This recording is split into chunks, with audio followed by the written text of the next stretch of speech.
আজকে আমি বানাবো বেগুন ভর্তা রেসিপি। বেগুন ভর্তা আমরা প্রত্যেকেই খেয়েছি, তবে আজকে আমি যেভাবে বেগুন ভর্তাটা বানাবো এভাবে আপনারা এর আগে কখনো ট্রাই করেননি। তো চলুন বন্ধুরা, আজকের বেগুন ভর্তা রেসিপিটি দেখে নিই। প্রথমে অল্প একটু চিংড়ি শুঁটকি মাছ আমি ভাপিয়ে নেব। জলটা একটু গরম হলেই মাছটা নামিয়ে নিতে হবে। মাছটা ভাপানো হয়ে যাবার পর মাছটা আমি ঠান্ডা জল দিয়ে পরিষ্কার করে ধুয়ে নিয়েছি। এই দেখুন বন্ধুরা, এরপর আমি এখানে একটা বেগুন নিয়ে নিয়েছি। একটা বেগুন পুরোটা দেব না, অল্প একটু বেগুন আমি কেটে রাখছি।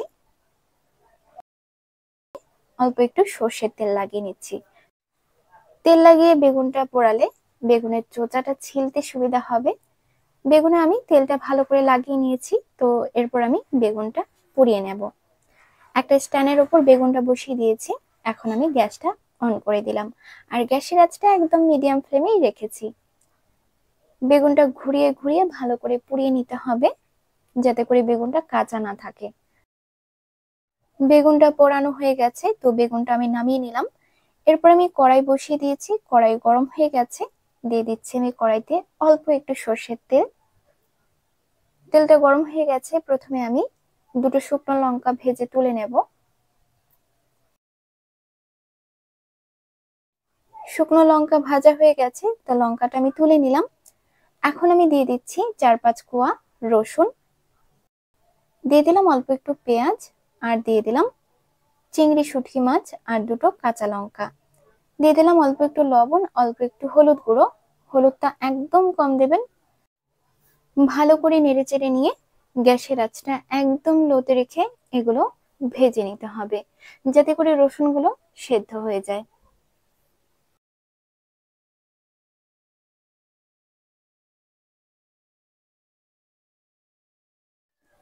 বেশ কিছুক্ষণ ভেজে নিলাম। তো এগুলো ভাজা আমার হয়ে গেছে। আর এই যে দেখুন বন্ধুরা, রসুনগুলো কিন্তু খুব ভালোভাবে সেদ্ধ হয়ে গেছে। ধনিয়া পাতাটা দেওয়ার পর ভালো করে নেড়েচেড়ে নিয়ে একটু কিছুক্ষণ রেখেই নামিয়ে নিতে হবে।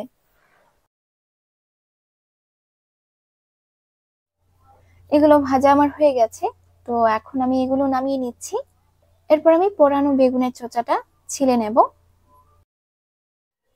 শীতের দিন মানেই হচ্ছে বেগুন ভর্তা, আর এই বেগুন ভর্তা যেভাবেই বানান না কেন গরম ভাতের সাথে খেতে ভীষণ ভালো লাগে।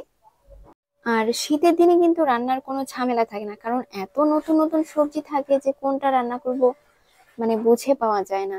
ভর্তা টর্তা দিয়েই খাওয়া দাওয়া কমপ্লিট হয়ে যায়। আমার তো ভীষণ ভালো লাগে এই ভর্তা দিয়ে, তরকারির থেকে আমার এইসব মাখা দিয়ে ভাত খেতে ভীষণ ভালো লাগে। বেগুনটা ছিলে নিয়েছি, আর বেগুনটা হাত দিয়ে একটু কেটে নিচ্ছি, আর না হলে বেগুনের আঁশগুলো লম্বাই রয়ে যাবে। আর একটু চেক করে নিচ্ছি যে বেগুনের ভেতরে কোনো পোকা আছে কিনা। অনেক সময় কি হয়, বেগুন ওপর থেকে তো ভালো থাকে কিন্তু ভেতরে পোকা থাকে। তো বেগুনটা আমি ভালো করে চেক করে নিয়েছি, বেগুনে কোনো রকম পোকা নেই। তো এখন আমি নিয়ে নিচ্ছি অল্প একটু পেঁয়াজ। পেঁয়াজ আমি ছোট ছোট করে কেটে নিয়েছি।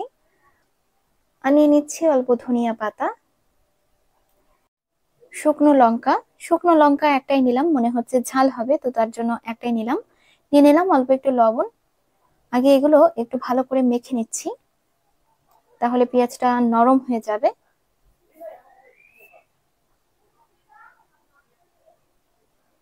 তো এগুলো ভালো করে মেখে নিয়েছি। এখন আমি নিয়ে নিচ্ছি অল্প একটু সর্ষের তেল। লঙ্কা, ধনিয়া পাতা, পেঁয়াজ ভালো করে মেখে নিয়েছি। এখন আমি নিয়ে নিচ্ছি ভেজে রাখা চিংড়ি শুঁটকি মাছ। এগুলোও একটু ভালো করে মেখে নেব। আর রসুনগুলো যে আছে সেগুলো একটু গলিয়ে দেব।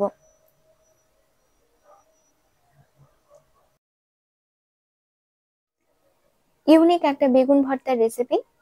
ধনিয়া পাতা, পেঁয়াজ, লঙ্কা দিয়ে বেগুন ভর্তা তো খেয়েছেনি, একবার এই বেগুন ভর্তার রেসিপিটি ট্রাই করে দেখতে পারেন। গরম ভাতের সাথে খেতে অনেক ভালো লাগে। বেগুন মাখাটা আমার হয়ে গেছে। আর দেখুন বন্ধুরা, বেগুন মাখাটা দেখতে অনেক সুন্দর লাগছে। তো আজ এই পর্যন্তই বন্ধুরা, আপনারা সকলেই খুব ভালো থাকবেন, সুস্থ থাকবেন। দেখা হচ্ছে আপনাদের সাথে আরো একটি নতুন রেসিপির ভিডিও নিয়ে। নমস্কার।